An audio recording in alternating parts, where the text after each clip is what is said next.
أشهد أن لا إله إلا الله وأشهد أن محمدا عبده ورسوله أشهد أن لا إله إلا الله وأشهد أن محمدا عبده ورسوله أستغفر الله العظيم أستغفر الله العظيم أستغفر الله العظيم رضيت بالله ربا وبالإسلام دينا وبمحمد نبيا ورسولا ربي زدني علما وارزقني فهما ربي اشرح لي صدري ويسر لي أمري واحلل عقدة من لساني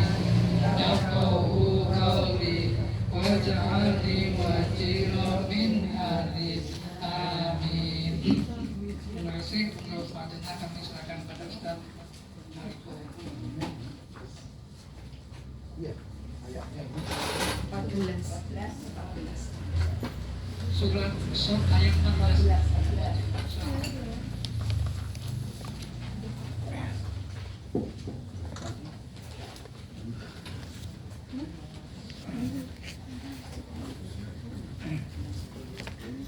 Assalamualaikum warahmatullahi wabarakatuh. Waalaikumsalam. Ibu bapak sekalian,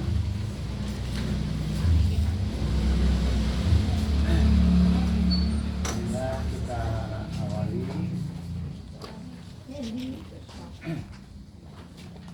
taklim kita ini dengan sama-sama membaca kalam Allah, membaca firman Allah.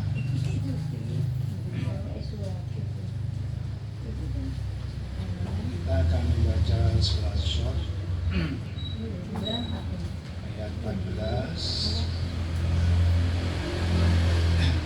kemudian 15, 16 dan 17. Jadi 4 ayat. 14, 15, 16, 17.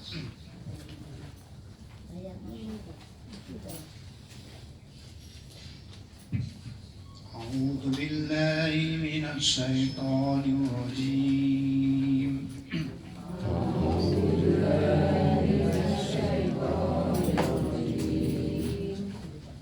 بسم الله الرحمن الرحيم.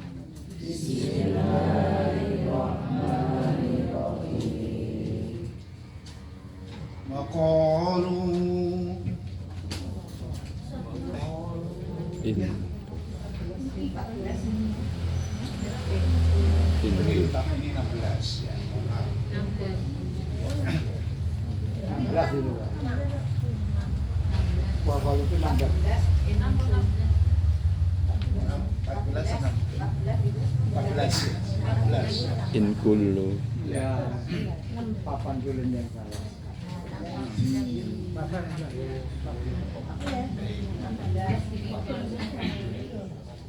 أعوذ بالله من الشيطان الرجيم. أعوذ بالله من الشيطان الرجيم بسم الله الرحمن الرحيم. بسم الله الرحمن الرحيم إن كل إلا إن كل إلا كذب الرسول فحق عقاب. فحق الخطاب وما ينظر هؤلاء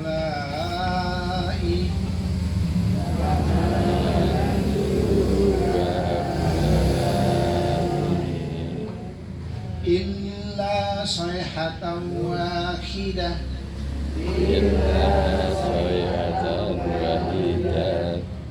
واحدة ما لها من فواق واحدة لها من فواق وقالوا ربنا وقالوا ربنا عجل لنا كفتنا قبل يوم الحساب قبل يوم الحساب اصبر على ما يقولون اصبر على واذكر عبدنا واذكر عبدنا داود ذا الأيد داود إنه أواب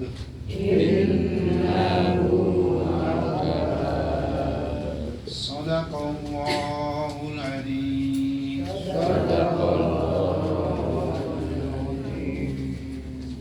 Ya, ayat ini seperti banyak dalam Al-Quran firman-firman Allah yang menjelaskan tentang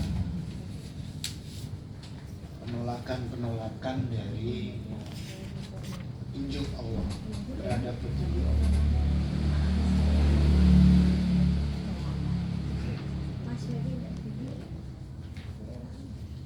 Dan ketika mereka diberitahu akan adanya ancaman dari Allah,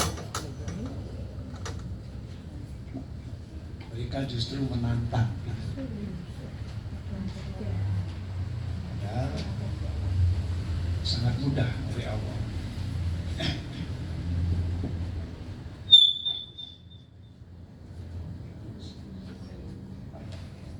Cukup. Kurang mantap. Mantap.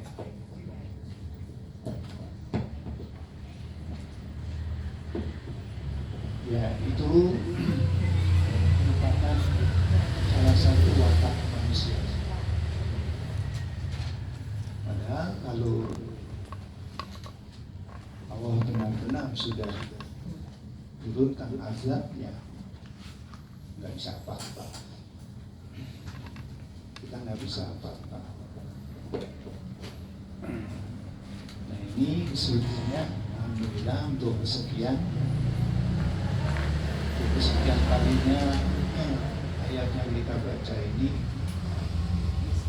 sejalan dengan tema yang akan kita kaji malam ini. Mungkin Bapak Ibu semuanya, teman-teman percaya semuanya, membaca handphone itu kok ya buat begitu berat banget. Ya kalau ditulis begitu, tapi insya Allah nanti sederhana, karena agama Islam itu sederhana. Agama Islam itu sederhana. Tapi sebelumnya saya ingin sampaikan mukadimah dulu. Alhamdulillahirrahmanirrahim.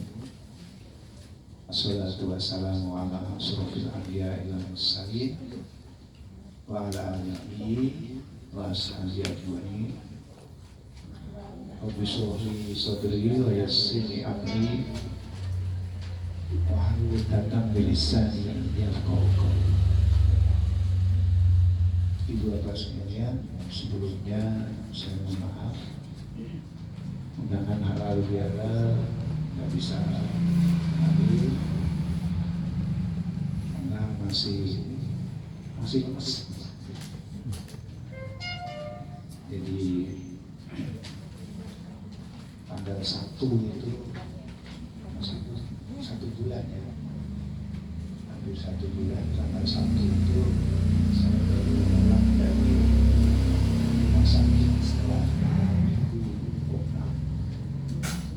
Jadi kelihatan mulai tua benar gitu, jadi sering lorok. Kan. Ya kayaknya sih nggak apa-apa puasa. Tapi alhamdulillah sudah kelihatan seger. Ya, saya sudah sering keluar rumah juga.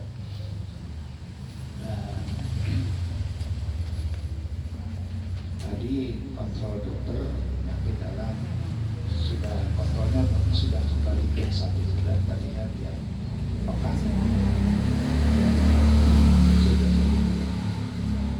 Ya, terakhir insya Allah Jumat yang akan datang dokter bedah digestifnya, mudah-mudahan juga yang terakhir. Kemarin hari Kamis dokter urologinya bilang di kontrolnya 2 bulan hasilnya udah baik semua.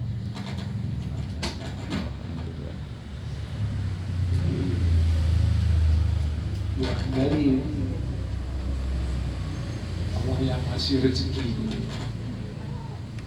Kalau rezekinya kita ketemu sama kita, ya itu rezeki juga. Tema ini buat bahas kayaknya di sekaligus saya mohon maaf lahir dan batin. Taqabbalallah minna wa minkum. Taqabbalallah karim, semoga Allah menerima seluruh amal ibadah kita khususnya di bulan Ramadan. Amin. Wa ja'alana minal aidi wal faizin wal maqbulin. Wa qulu amin bi khairin. Mudah-mudahan Allah menjadikan kita, monggo Ibu, menjadi hamba-hambanya yang minal aidin, kembali menjadi fitrah.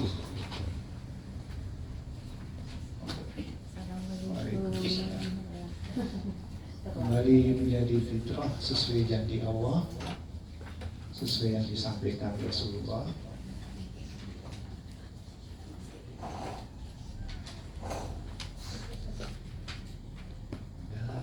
Macam-macam nanti dengan gak jadi ngaji. Yang dijanjikan Allah kembali kepada fitrah kita tanpa dosa. Judul ini terinspirasi kita berdosa atau tidak itu cuma satu kata kuncinya, gelem apa ora, mau atau tidak. Sama, kita mau masuk neraka atau mau masuk surga. Nah, tinggal kita mau yang mana? Mau yang mana? Itu begitu diberitahu Mas Miftah itu, saya kemudian mencoba itu. Nah, bahasanya memang agak sulit gitu. Tapi sebetulnya agama itu urusan mau atau tidak mau. Alhamdulillah ibu bapak sekalian mau. Yang ditunjukkan dengan mau hadir di sini. Maaf ya terlambat Pak. Ngaji boleh terlambat. Ngaji boleh terlambat, mau sholat saja boleh masbuk. Saya sama murid-murid saya juga begitu. Silakan nggak apa-apa terlambat, karena kuliah sama saya itu kayak pengajian gitu. Syaratnya cuma satu, kalau telat jangan ucapkan salam gitu. Masuk aja langsung cari tempat duduk. Nanti kalau kalian salam, ada 10 mahasiswa yang terlambat, Assalamualaikum, saya 10 kali jawab salam. Pasti kuliah gitu ya. Wis jelas telat kok gitu ya gitu. Jadi itu ibu bapak sekalian, saya ingin menyederhanakan tapi agak sulit gitu. Dan ini kita langsung poinnya gitu ya. Saya berharap ada yang nanya nanti. Ada yang nanya. Ini poinnya ini soal membangun kemauan itu di mana kira-kira? Di rumah-rumah kita. Di rumah-rumah kita. Saya pernah hadir di Madrasah Aliyah Negeri Mandua, Bangkai. Ketika ada acara dialog itu dengan guru, dengan siswa, saya nanya sama siswa, namanya siapa Mas? Boleh tanya? Boleh Ustaz. Saya mau tanya, sampai sebesar ini antum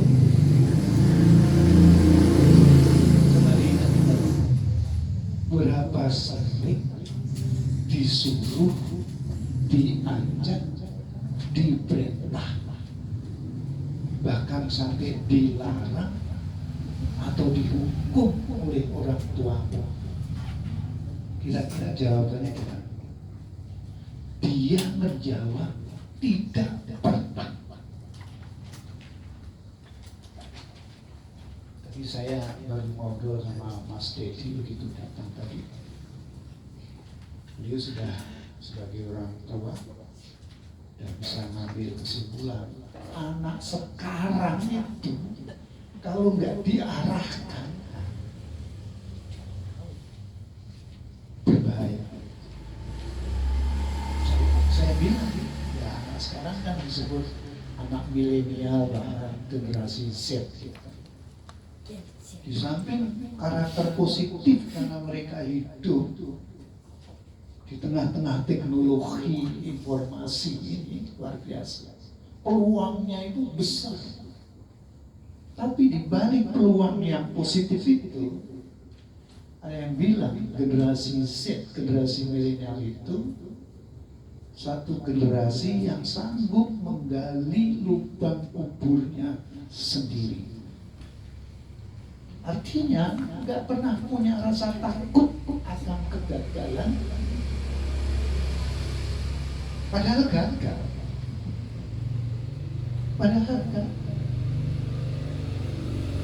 Jadi melengkapi itu generasi Z, generasi milenial itu melengkapi tanda-tanda akhir zaman. Apa tanda akhir zaman? Jadi Nabi Rasulullah itu kan Nabi terakhir. Jadi sejak Rasulullah dulu 15 abad yang lalu, pada tahun 570 diangkat menjadi Nabi tahun 610, itu udah zaman akhir. Ciri zaman akhir adalah munculnya Dajjal. Dajjal di sini bukan makhluknya, tapi karakternya. Apa karakter Dajjal? Logikanya, pikirannya jungkir balik, sing bener jadi salah, sing salah jadi bener. Itu tadi. Nah, generasi Z itu melengkapi itu.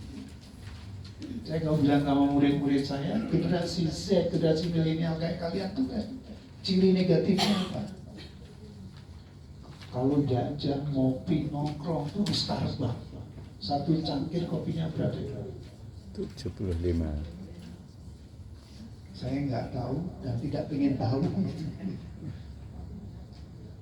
Tapi nek balik nek kos-kosan, mangan itu tetap Indomie.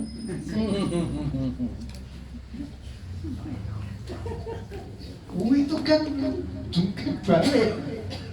Baina sama wasumur gitu kan gitu. Antara langit dan bumi itu kan zaman bapak-bapak ini dulu kan, zaman saya kecil.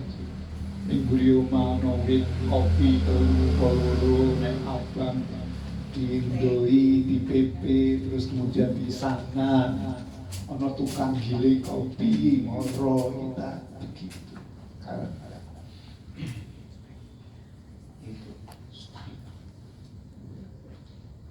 Nah itu zaman akhir itu coba ya. Jadi kalau bahasa agama ini zamannya istidrot. Istidrot itu ketoke sukses ning janjane nunggu dihancurkan oleh orang.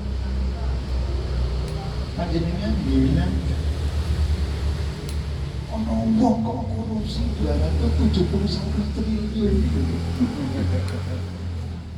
Iya, wah. Ini duitnya, jadi kayak duit berapa banyak? Itu saking-sakingnya kasih sayang Allah itu ngasih kesempatan. Ayo kapan wis sadar, lah sadar.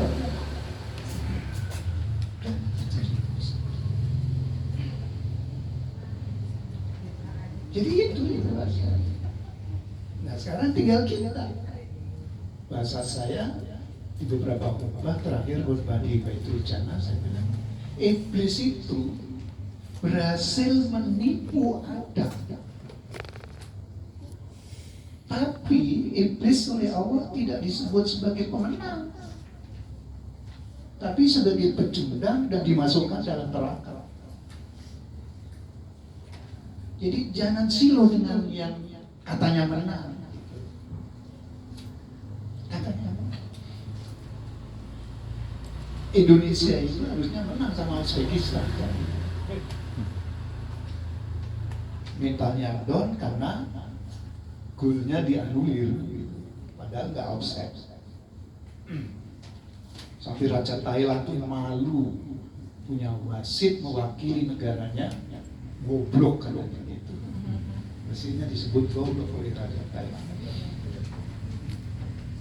Nah itu ibu bapak sekalian, itu kuncinya di mau. Saya lebih konkretnya begini.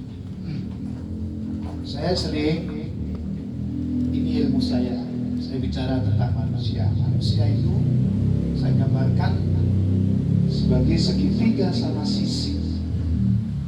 Ini manusia.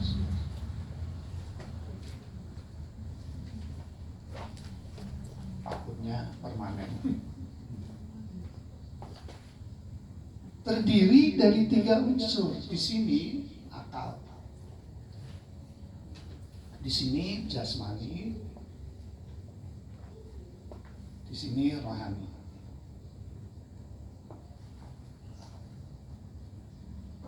Di sini tempat berkembangnya ilmu. Di sini tempat berkembangnya iman. Di sini tempat berkembangnya amal. Nah, introspeksi kita sama-sama masing-masing. Mulai dari mana? Menurut ibu bapak sekalian, ini kan harus dikembangkan. Mulainya dari mana? Iman. Dari sini, atau dari sini, atau dari sini. Dari iman. Salut untuk Pak Haji Sam berdua, Samsudin Fala sama Samsudin Hamid. Muridnya pinter-pinter, jawabannya bener. Artinya sukses pengajian Haji. Pengajian mujarin saya jawab iki itu salah. Bener ini. Nah ini ibu bapak sekalian, ini tahu, ini itu apa? Mau. Nah saya itu mau bicara ini. Yang ini terampil. Hari ini banyak kan orang tahu, tapi nggak mau. Maka kemudian nggak terampil. Jadi kata kunci itu ini. Kalau ini di sekolah, ini di mana? Di rumah. Ini di masyarakat. Bagaimana dia ketahuan terampil kalau tidak pernah bergaul dengan orang lain?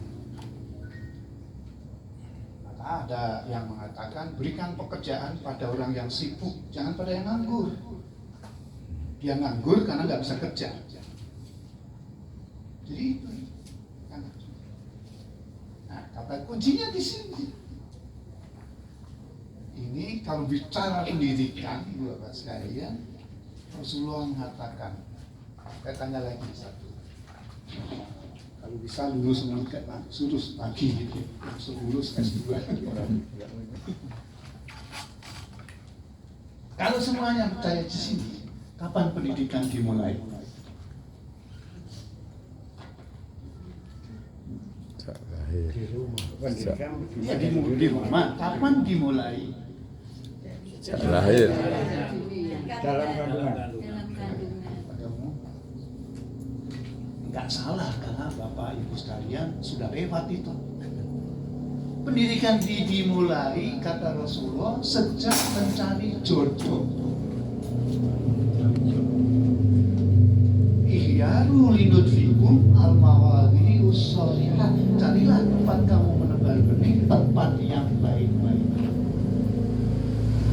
Itu seperti yang dikatakan Umar di situ ditulis, hak anak adalah mendapatkan ibu yang solehah.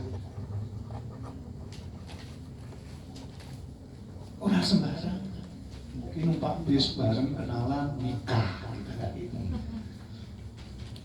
Jadi sejak mencari jodoh, kata Rasulullah, wanita hitam tapi bisa memberi keturunan jauh lebih baik daripada wanita putih tapi tidak bisa memberi keturunan. Jadi sejak zaman Rasulullah itu sudah bilang begitu, bahwa kita itu senang yang putih.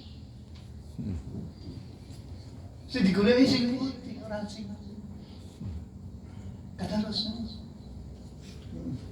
Itu sudah dibuktikan oleh Nabi Ibrahim. Hajar itu orang hitam, Kipti. Dia yang memberi keturunan. Baru kemudian yang putih, Sarah berikutnya memberi keturunan. Iya, menurutku Nah, sebetulnya di sini saya ingin ibu bapak sekalian kemudian bertanya atau mengembangkan pemikiran sendiri. Nah, sekarang apakah kita sudah seperti ini? Kembali pada siswa Madrasah Aliyah tadi. Di situ sudah saya tulis, tahapan mengembangkan kemauan itu ada 5 tahap. Demagrid yang pertama, receiving, artinya menerima ajakan, perintah, larangan, hukuman. Itulah agama. Yang mengajarkan, yang memberi perintah apa? Agama. Yang melarang siapa? Agama. Yang mengajak siapa? Agama. Nah kalau ini enggak, ya sudah. Nggak mungkin tahapan kedua, respondingnya, memberi tanggapan. Ibu-ibu punya pengalaman, masih ingat kan? Waktu awal-awal merintis rumah tangga sebagai ayah, sebagai ibu. Begitu di televisi atau di radio atau dari masjid terdengar wow akbar, wow akbar. Ibu bapak kemudian mengatakan sama putranya, mama bapak salat dulu ya. Aku ikut. Itulah receiving, responding. Kita keliru. Adan pateni TV ini, jadi pateni. Selesaikan adan itu supaya receivingnya utuh. Baru setelah itu dimatikan. Apalagi kalau pateni adan berkuih, mengajiku rokok.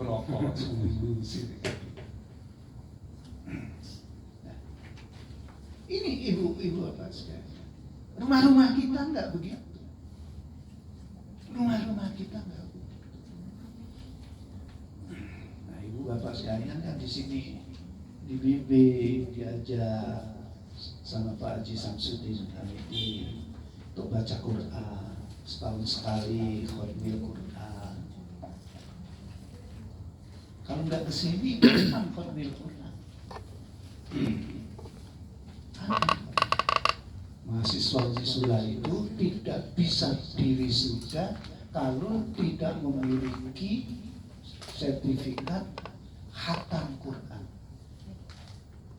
Itu begitu masuk sudah kena program baca tulis Al-Quran. oleh seniornya, dibimbing dalam 2 semester, 1 tahun, itu mereka sudah menghatamkan Al-Quran. Kalau ada yang belum bisa baca, diajari baca, sampai nanti mau wisuda, harus sudah khatam. Kalau tidak khatam, belum pernah khatam. Minimal setahun sekali menghatamkan Al-Quran itu. Nah kalau bisa, kita ya sulit ya, karena 1 pekan sekali. Mudah-mudahan bisa diatur sebelum program Khatmil Quran kita sudah selesai. Sudah selesai di 30 juz itu sudah selesai, baru kita sempurnakan dengan Khatmil Quran. Tapi kita sempurnakan dengan masing-masing dibagi 1 juz, insya Allah kita akan. Di majelis ini kita sudah menghafal. Nah sekarang yang ketiga, valuing, penilaian.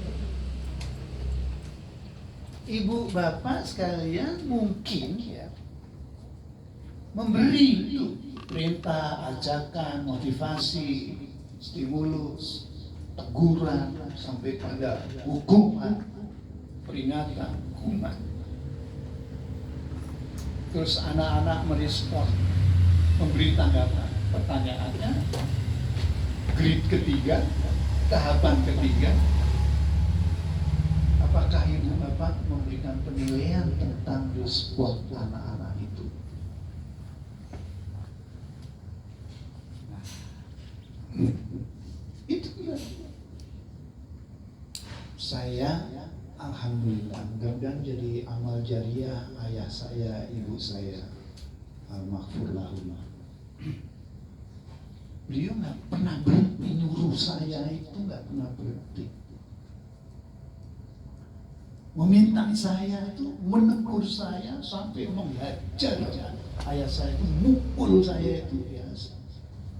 Pakai kayu segede gini. Contoh, kata ibu saya, oh ya bu, jika no sabu resifik. Ya. Respon saya apa? Saya berjalan ambil sapu sambil nanya, sing kotor pundi bu.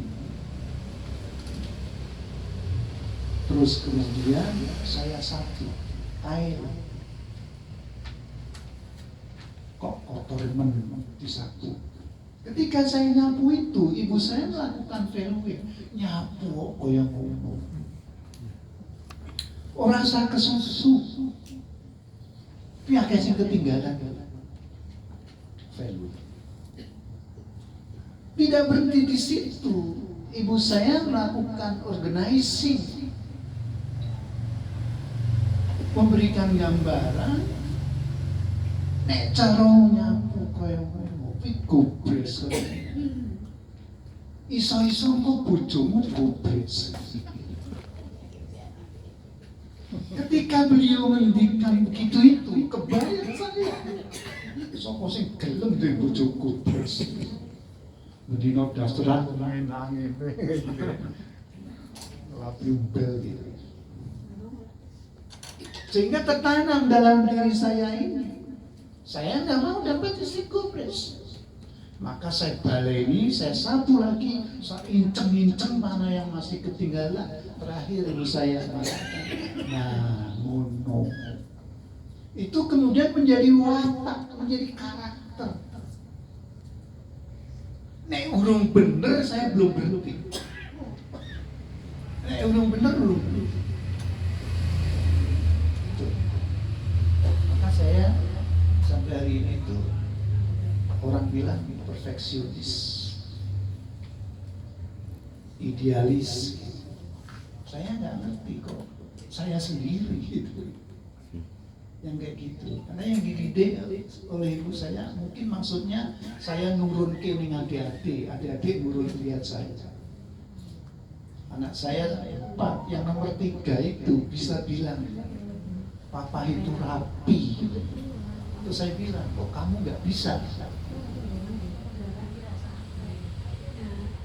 Saya itu kalau nyuci, kemudian jemur, jadi adik ibu saya dibalik kantongnya, jangan sampai ada yang kejepit atau tidak terbuka, bagian dalam yang gede-gede itu di depan, di luar, nutupi si bagian dalam dan seterusnya.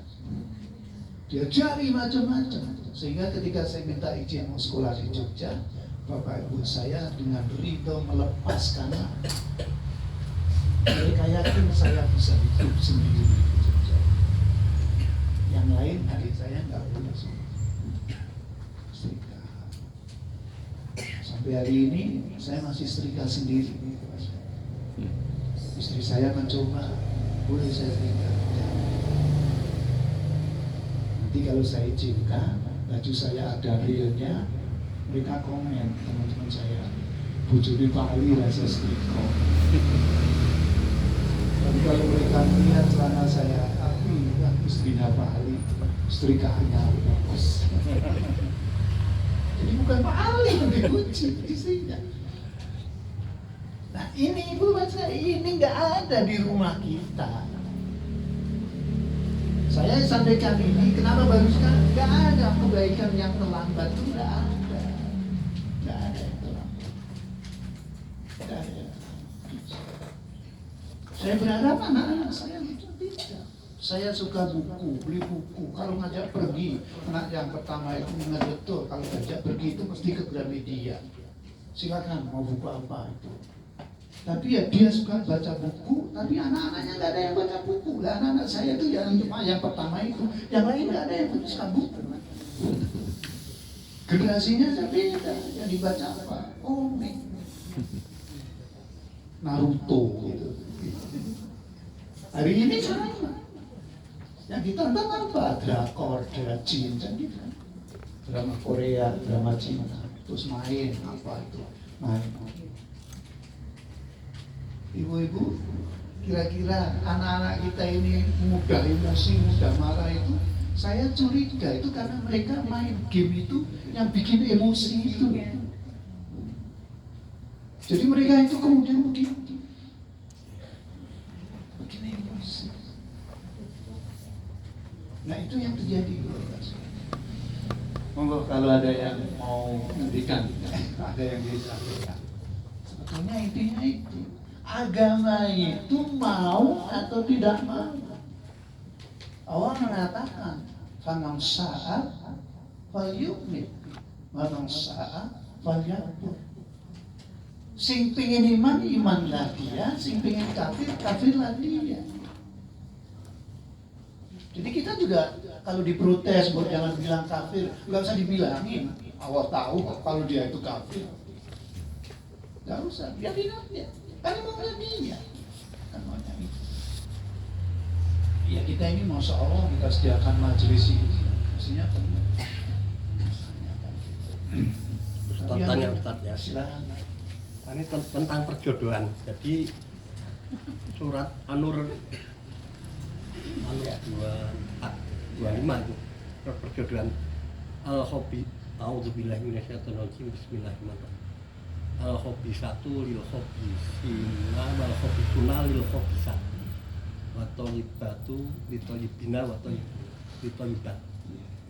Itu kalau saya melihat apa tuh asbabul nuzulnya itu kan pada waktu Rasulullah itu perang itu bawa unta terus tertinggal itu. Terus dia dibilang apa zina apa tuh Pak, ada selingkuh gitu tak? Itu dari asbabul nuzulnya. Tapi saya dalam dalil itu kan penasaran, apa bener dalam kehidupan tuh nek wong wedok elek entuke wong lanang elek, nek wong lanang elek nek wong lanang bagus apik entuke wong wedok apik gitu. Jadi tolong dijabarkan apa dalil itu sesuai. Oh sesuai, nggak usah dijabarkan, yakin aja. Yakin. Iya yakin. Kira-kira panjenengan itu istri panjenengan jelek banget. Ya, tapi gini Ustaz, ada sering gini. Bahkan bapaknya sing lanang alim ya, tapi sing wedok rusak. Itu kan ada sering di dalam kehidupan itu. Ya alimnya Mungkin hanya karena kita mandangnya aja ya. Mungkin dia bisa gitu, alimnya alim untuk diri sendiri. Jadi kalau kita besar itu memang sama. Jadi sing elek Kata kuncinya begini Bapak, Ibu ya. apa yang dikatakan oleh Allah itu pertama pasti benar. Itu sudah terjadi dan akan selalu terjadi seperti itu. Akan terjadi. Nah, alimnya itu alim kayak apa? Kita sering-sering kalau diimplementasi di lapangan ya, wah ini lanang bapak itu ustadz gini, tapi bedanya juga miring-miring itu kan budaya. Tadi zaman akhir itu ciri-ciri dajjal itu begitu itu. Saya tuh sering kejadian gitu itu. Iya, Itu mungkin karena kita memandangnya mungkin nggak fokus mungkin ya. Ya itu dajjal, hakikat dajjal itu. Kita lihat casing. Dalamnya kita nggak tahu. Siapa yang tahu? Dia sama Allah Subhanahu wa Ta'ala. Panjenengan melihat saya baik, karena Allah tutupi jeleknya saya. Kalau Bapak Ibu tahu, Allah buka kejelekan saya, ngaji ragil, pahali opo, jarkoni, so ngajar, so ngelakoni. Maka kita bersyukur, Allah tutupi ayat kita. Dan Allah perintahkan, wala tajassasu. Wala tajassasu, jangan kau cari-cari kesalahan orang lain. Untuk kemudian apa? Ya, untuk kamu ghibah. Wala yaktabatukum ba'du. Tidak mau. Kita kan sering begitu. Yang kemarin waktu pertemuan berapa saya contohkan, ketika saya belum menikah, nggak mustahil ada yang hadir di sini yang bertanya-tanya, Pak Ali kok nggak kawin-kawin menikah? Sampai teman saya itu ya pada penasaran nanya, Ustaz yang dicari kayak apa? Saya nyari Abu Bakar. Maksudnya Ustaz, saya nyari Abu Bakar, orang yang mau jadi teman saya, sekaligus mertua saya. Ternyata tidak ada di sini, kecuali mertua saya hari ini, yang itu adik ipar saya. Ketika anaknya saya minta lewat adik ipar saya, adiknya, istrinya, ibu mertua ini bilang sama suaminya, ayah mertua, gimana ayah? Saya mau jadi Abu Bakar. Mau jadi Abu Bakar. Dan yang lain menolak saya sampai 4 kali saya di PHP-in, katanya boleh, tapi tidak boleh. Alasannya sederhana, masuk mantu lu itu tiba-tiba moro tua. Itu hukumnya sopo. Hukumnya Gusti Allah gitu. Abu Bakar itu lebih muda 3 tahun daripada Rasulullah. Umar itu lebih muda 10 tahun daripada Rasulullah. Dua-duanya mertua Rasulullah. Waktu saya mau menikah dengan istri saya ini, ada adik ipar tuh nanti manggilnya Rasulullah, tidak berubah dipanggilnya, tetap panggil Rasulullah. Tetap dipanggil Rasulullah karena itu kehormatan. Termasuk Rasulullah itu diberi nama oleh Allah Muhammad. Muhammad itu orang yang terpuji. Itu maksudnya apa? Supaya orang-orang kafir itu rada bingung nek arep ngomong dan Muhammad. Karena kalau mereka memanggil Rasulullah Muhammad itu hei yang terpuji kan gitu. Hei yang terpuji kan aneh mereka memanggil hei yang terpuji tapi itu. Lulus lagi ya Pak Sam. Di ayat itu, ayat 22 kan nggak salah, 23. Ada satu pelajaran menarik. Hadisul ifki itu peristiwa itu namanya berita bohong. Aisyah itu pas ikut perang Rasulullah tiba-tiba pengen buang hajat, ketinggalan di tengah. Kenapa ketinggalan? Karena di tengah jalan tiba-tiba ingat kalungnya lepas, terus balik tempat dia buang hajat, akhirnya ketinggalan. Jadilah fitnah.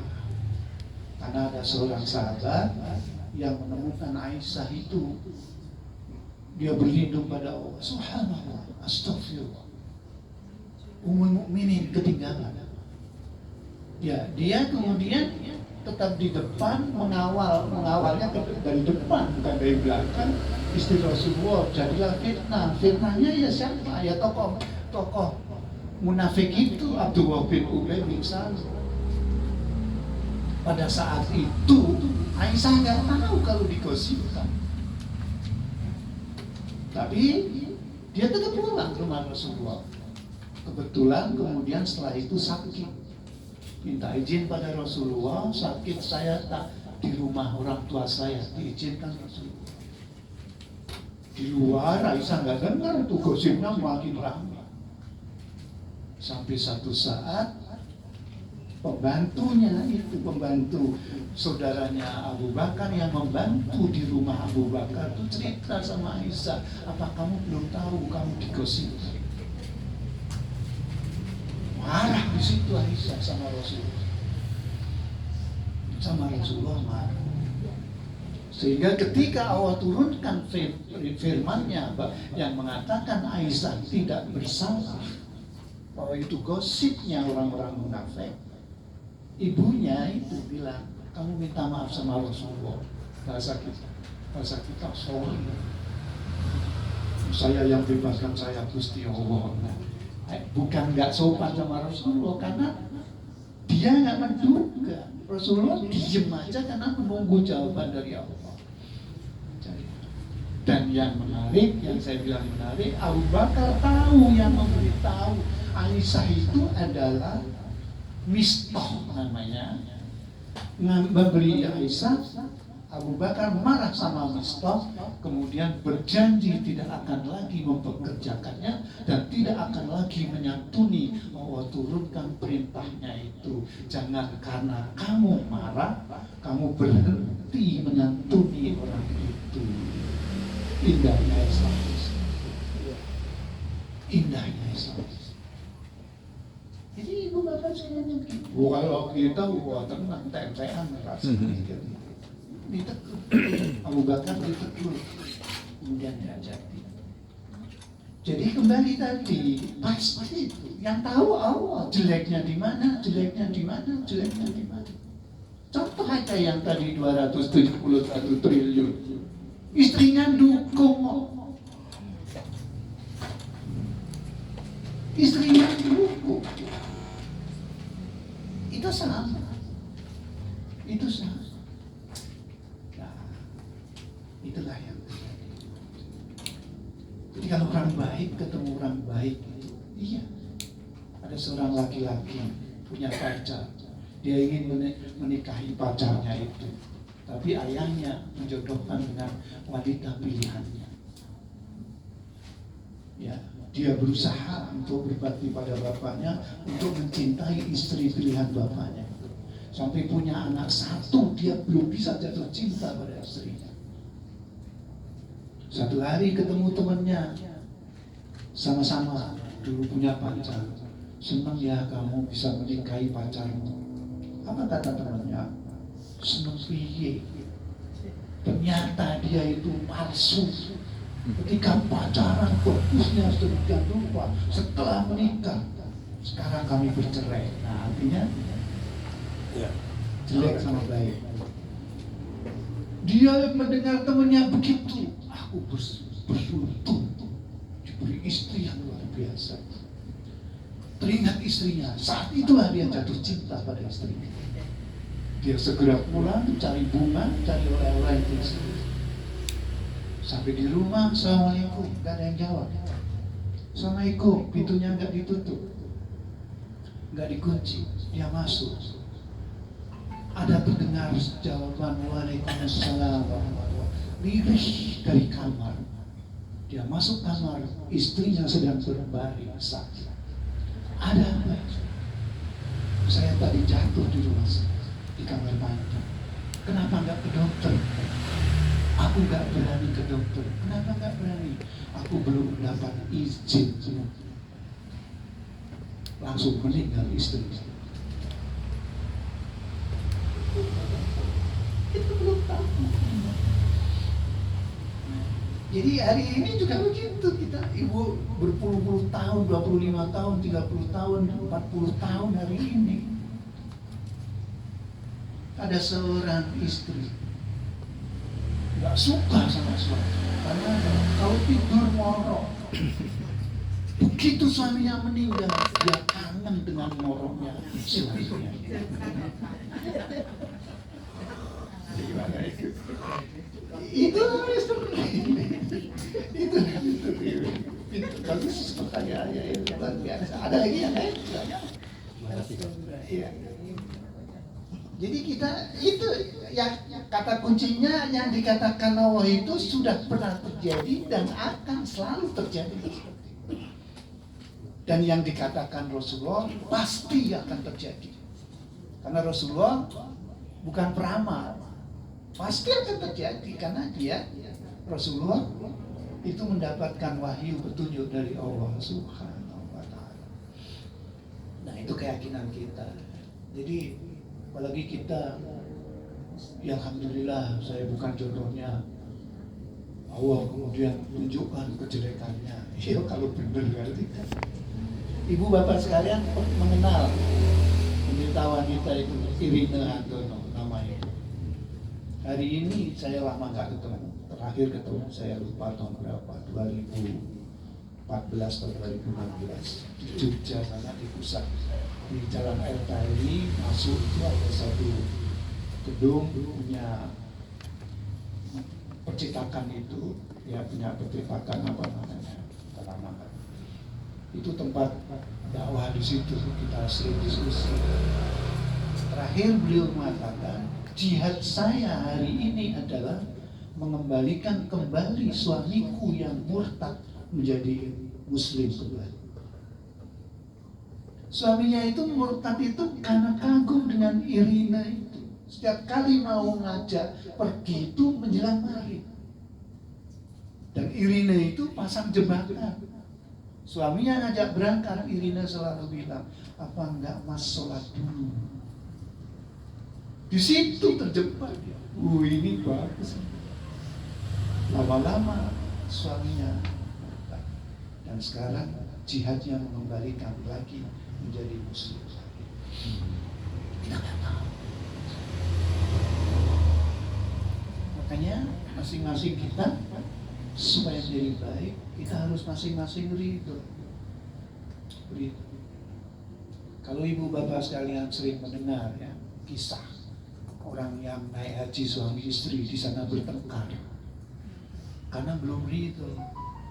Ridhonya dibangun di rumah. Lalu teh manis ternyata lupa nggak dikasih gula, yo di mobil lagi. Dasar pengaruh.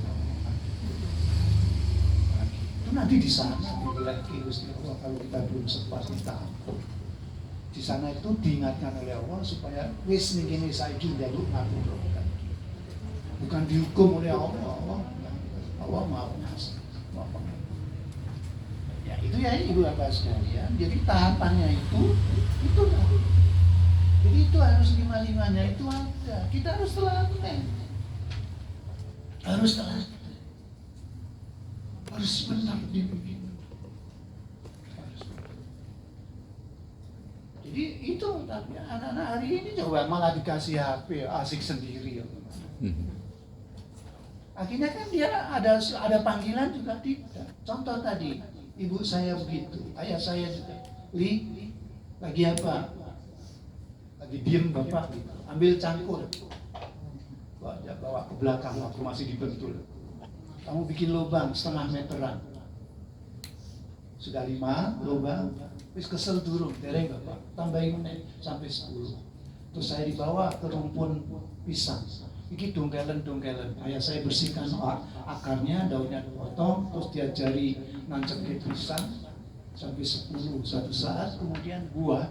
Saya diajari cara motongnya, ini cara ini. Setelah itu saya sisiri, saya suruh bikin lubang 0,5 meter dalamnya, 1 meter lebarnya, terus suruh nanam, tutup daun johar, kemudian saya ubupi dengan merang, 2 hari 3 hari kuning, panggil bakul, kui duitmu katanya. Itu hasilnya. Ini kejamu katanya. Saya teruskan itu amal dari ayah saya. Setiap bulan puasa saya tanya, kamu mau puasa? Mau. Value-nya di mana? Value-nya, penilaiannya di mana? 1 hari minta berapa? 1 hari minta berapa? 5.000. kali 30 berarti 150. Kuwi duit akeh ngono, mosok arep nggo dhewe ora pengen sedekah. Organisasi kemudian jadi suka bersedekah. Jadi suka bersedekah karena apa? Ada bahan untuk bersedekah. Ada bahan.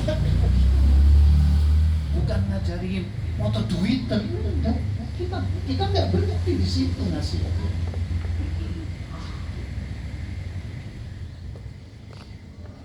Kalau anak-anak pingin bakso, saya diminta istri saya, yuk jajan sana aja.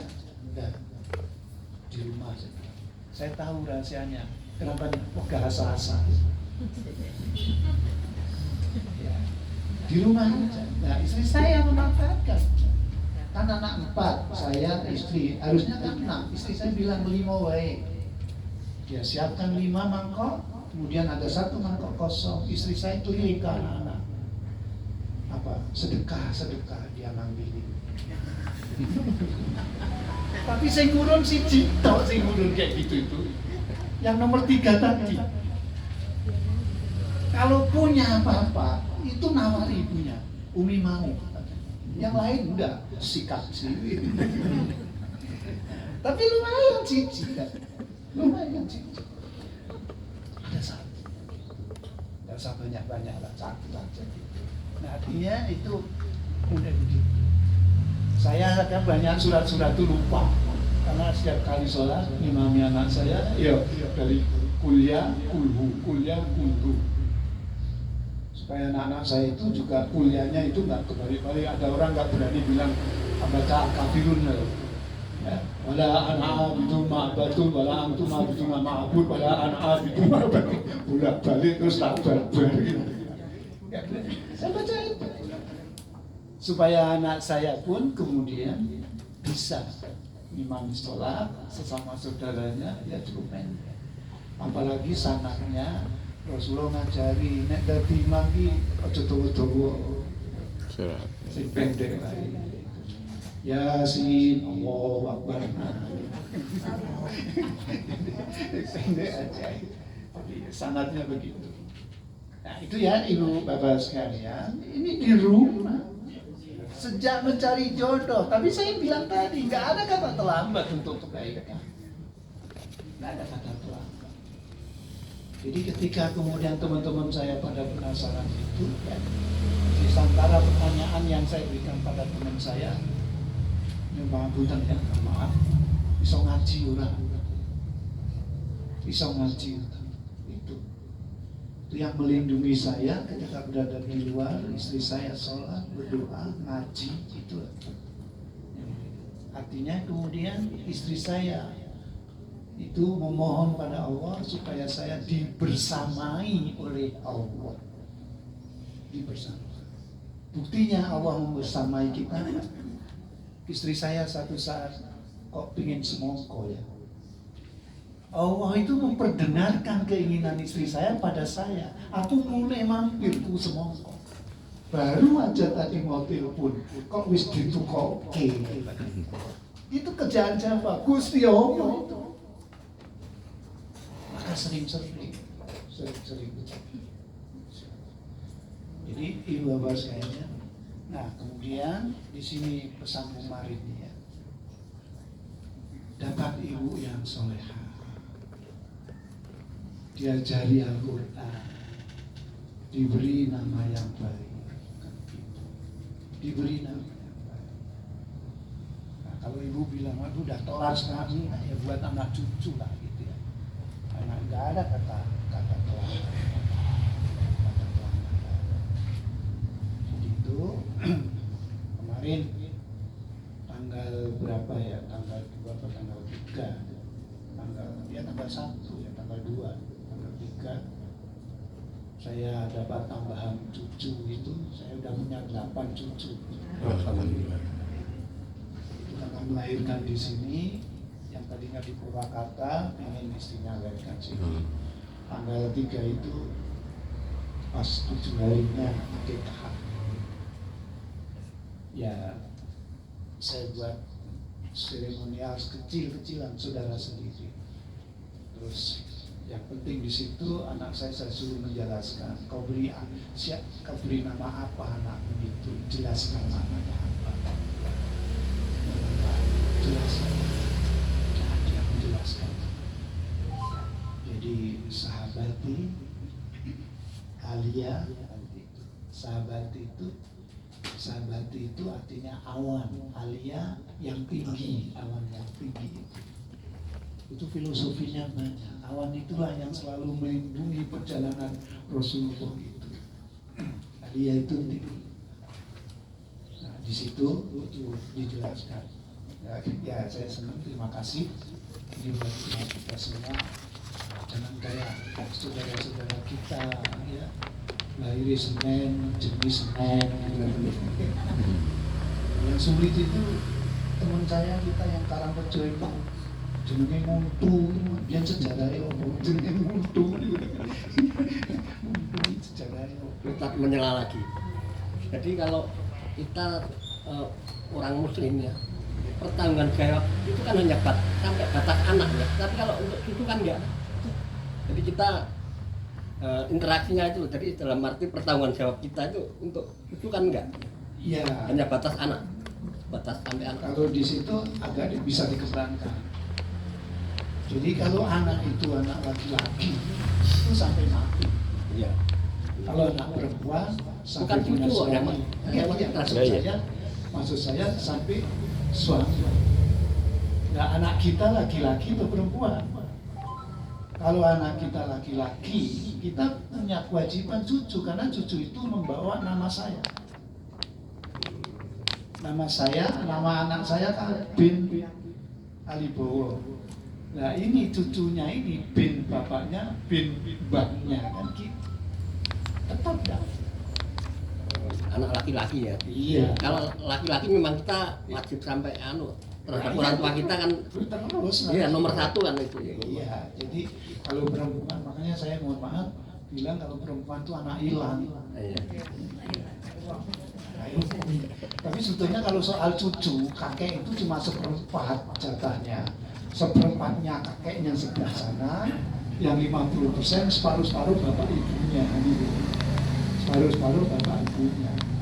Tapi sedikit yang seperempat itu sedikit, tidak salah mempengaruhi, merusak. Merusak, makanya juga harus hati-hati gitu loh. Serahkan aja pada kita, yakin aja sudah membekali pada bapaknya itu ketika kita dulu mendidik bapaknya itu. Dan khusus pendidikan anak, tadi saya juga matur sama Mas Didi itu bahwa kunci sukses anak itu saya yakini 75% doa orang tuanya. Doa orang tuanya itu yang menyelamatkan anak itu. Jangan pernah berhenti. Ustadz Maskur Al-Mahfulah di Suburan Cipta itu dulu pernah mengajari saya, Mas Ali, cara mendidik anak itu sederhana.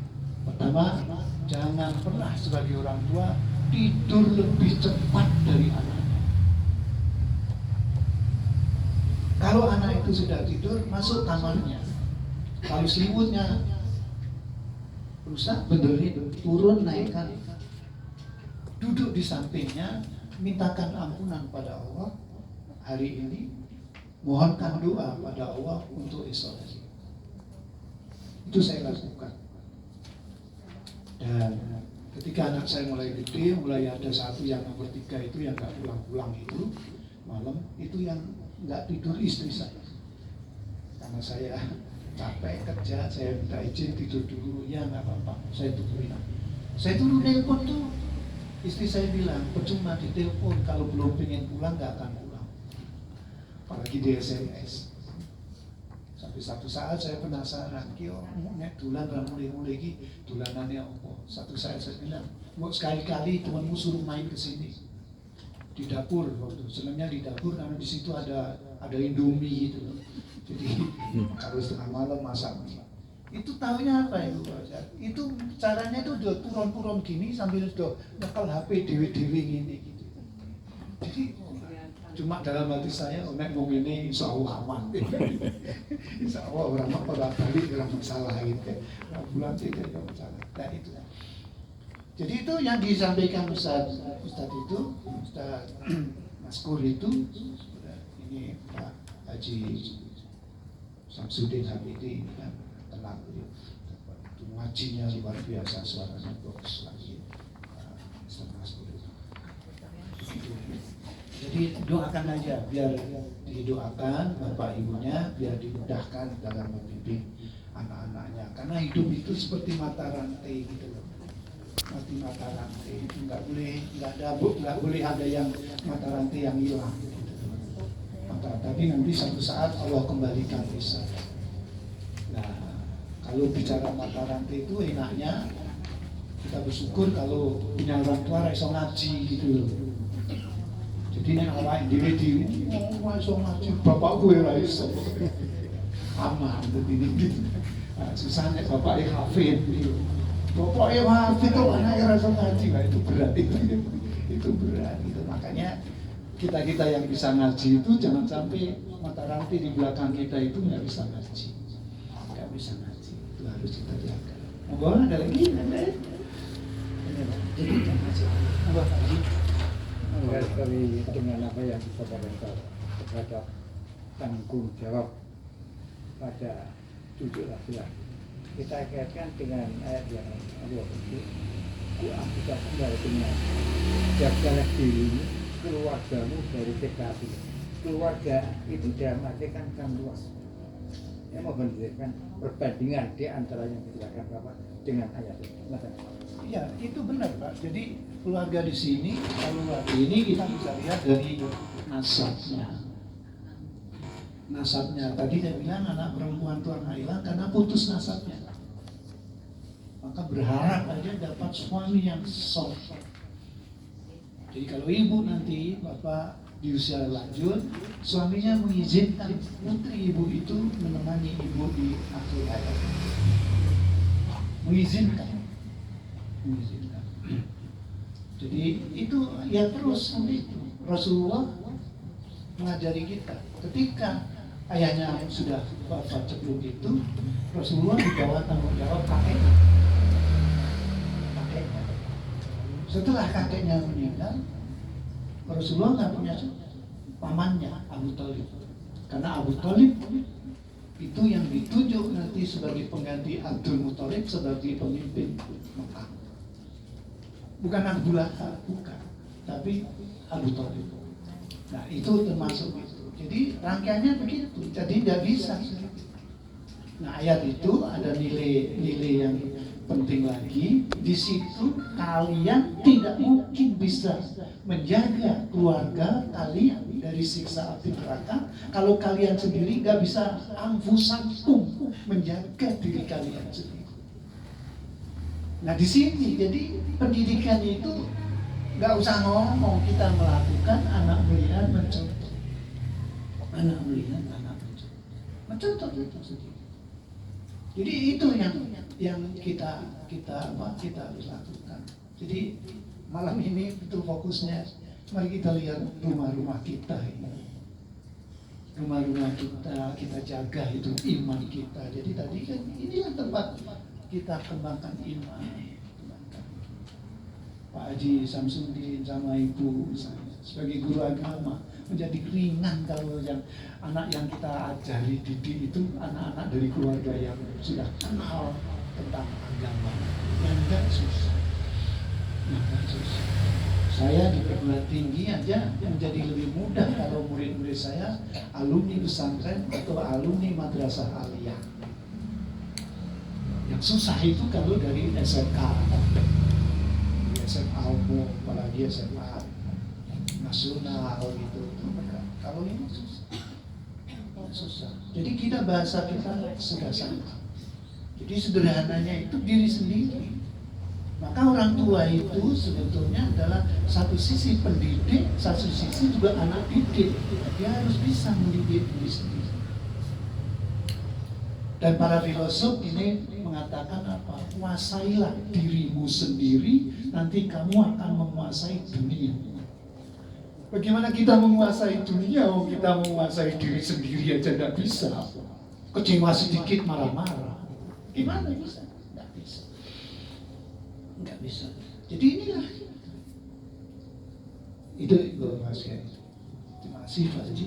Ada lagi ya? Kita ini Lagi Ustaz. Ini pengalaman saya ya.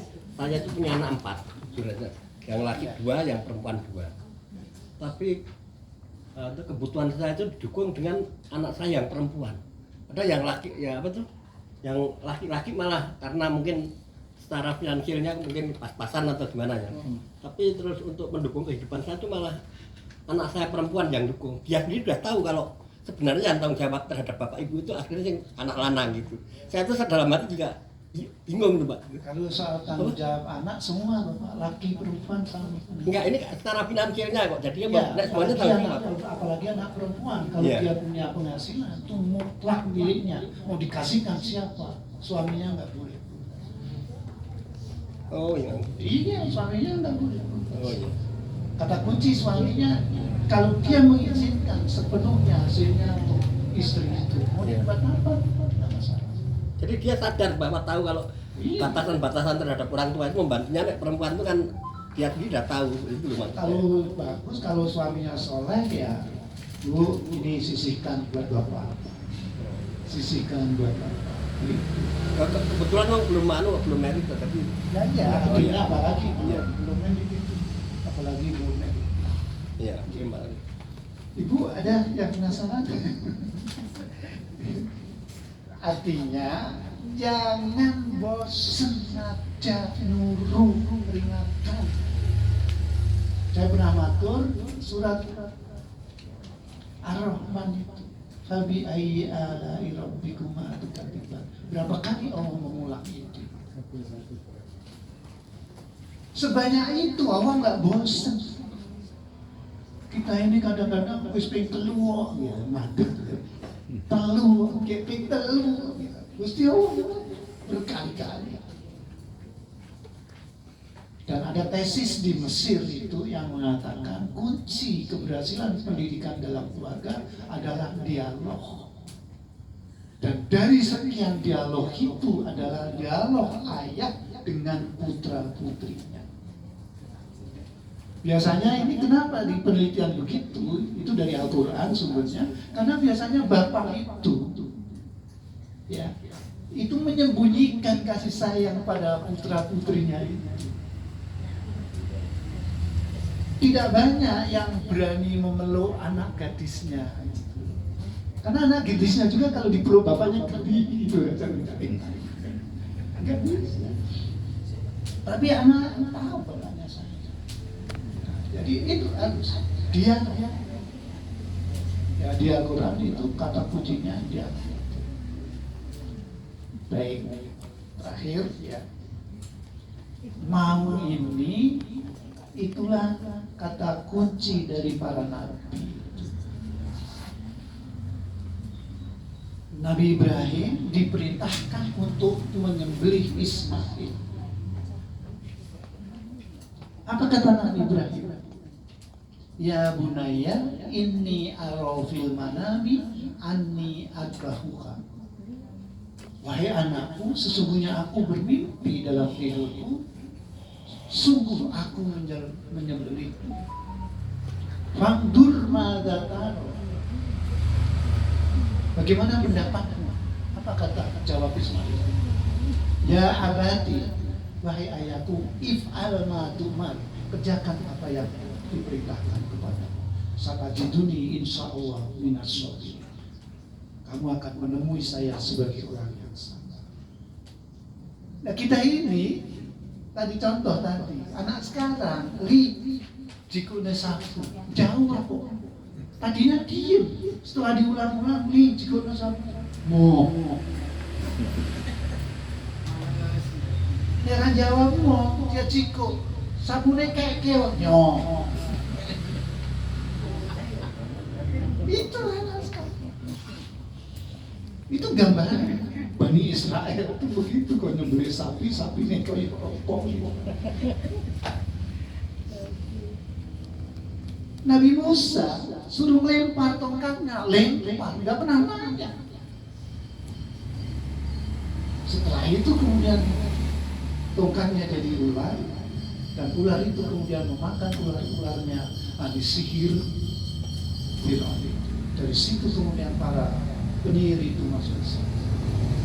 Kemudian dibunuh semua oleh Firaun. Nabi Nuh, ibu bapak suruh bikin perahu musim kemarau, bikinnya di atas bukit sampai diledekin umat. Nggak nanya, nggak protes. Situ. Jadi kata kuncinya itu mau.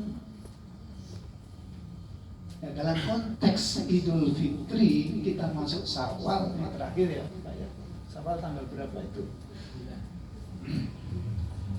Sudah habis ya? Belum. Syawal itu kan peningkatan minimal yang kemarin bulan Ramadan sudah kita lakukan, kita pertahankan sekarang. Nah itu persoalan mau atau tidak mau? Mau atau tidak mau? Dan Allah Maha Tahu itu. Jadi sebenarnya agama orang aneh-aneh, gelem orang gitu lah. Kalau ibu sudah nonton YouTube-nya Gus Bah, mesti kayak ini ya.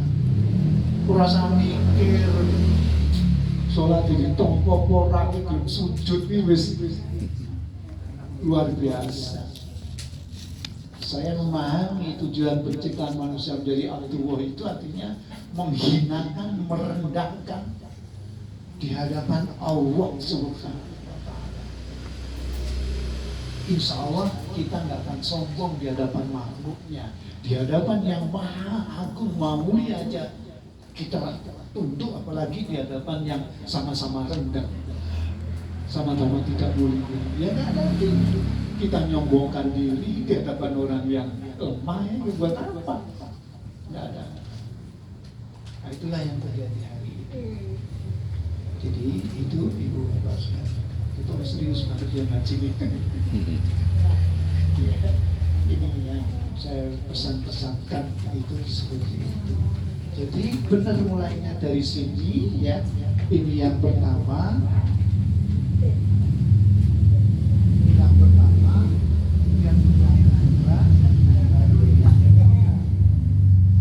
Kenapa ini yang ketiga? Kapan anak sekolah? Anak sekolah itu kira-kira 6 tahun. Nah anak 0 tahun tuh di sini, menuju 5 tahun di sini. Masyarakat bagi anak kecil itu apa? Keluarga besar.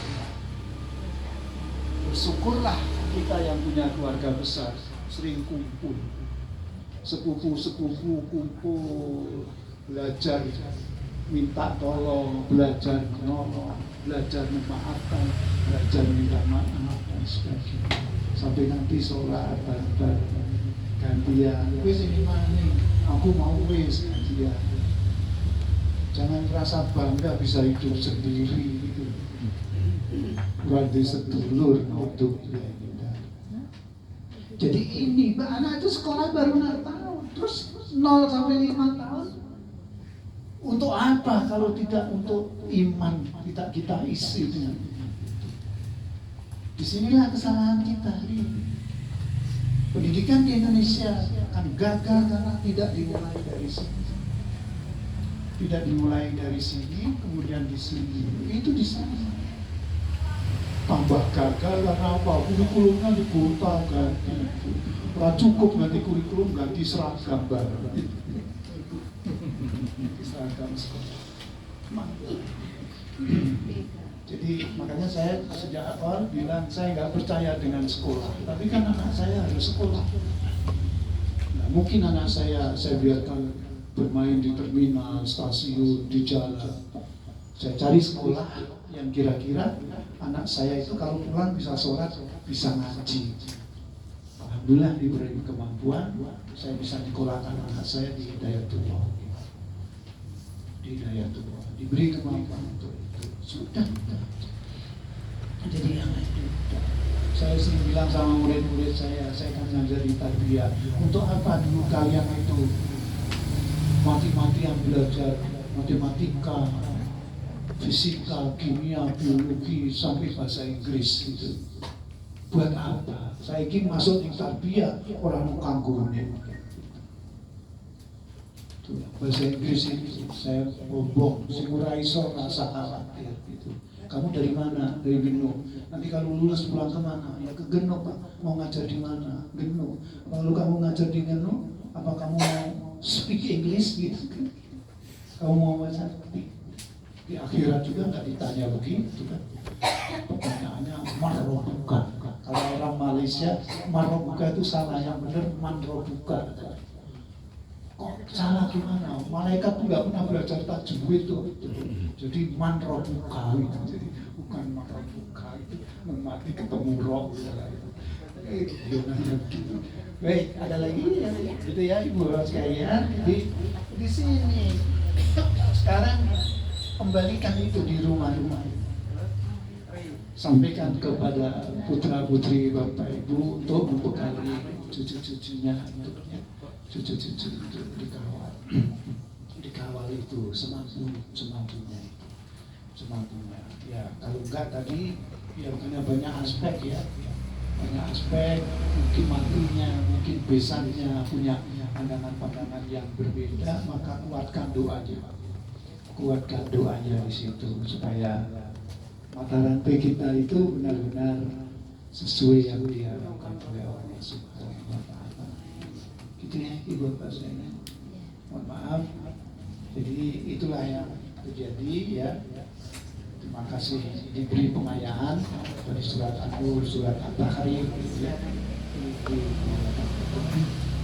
Terus ya dengan memberi nama yang baik, memberi ibu yang solehah, kemudian mengajari Al-Quran itu sudah termasuk takrimul aulad, memuliakan anak-anak. Anak-anak menjadi mulia dengan nama yang indah, dengan ibunya yang salehah. Sehingga nanti kalau dia besar, cita-cita saya ingin dapat istri seperti ibu saya. Nanti yang perempuan saya ingin dapat suami seperti ayah saya. Kata kuncinya begitu. Nah itulah yang. Jadi itu ibu bapak sekalian, kurang lebihnya dan ada kedepannya. Cukup ya Mas Sigit ya. Udah lebih 7 menit. Kurang lebihnya maaf, saya kiri mulai dari ya. Assalamualaikum warahmatullahi wabarakatuh. Waalaikumsalam.